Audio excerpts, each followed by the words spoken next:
آقا ببخشید کتاب جمله سنگین رو موتور دارین؟ یعنی چی؟ از اونایی که جمله سنگین میگن تای سوسماسی میخوره. برو یکم جلوتر کتاب لطفاً گوسفند نباشیم و بردار.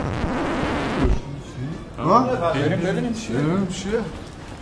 نصیرالدین ابوجعفر محمد ابن محمد طوسی ملقب به قاضی نصیرالدین. نیم سب طولانی بود نگاه رفت اوکی شد. خیلی طولانی بود. دوباره با ستاره پر شد. من برم خالی کنم بیام. بخون ملقب به قاضی نصیرالدین طوسی که زادگاهش را طوس در خراسان یا ساله آورده است. ارتپرت نکن درس رو بخون چه پیاله. شما واقعا اومدید برای کنکور بخونید؟ نه ما اومدیم واسه مسابقات پرورش اندام آماده شیم. ای بابا بدتر اذیت نکنید دیگه. اما ما هر کدوممون یه مدل دانشمندیم. ببین عمو جون ما اومدیم کتابخونه به شما کمک درسی بدیم. اگه شما واقعا دانشمندین چرا میگن زمین گرده؟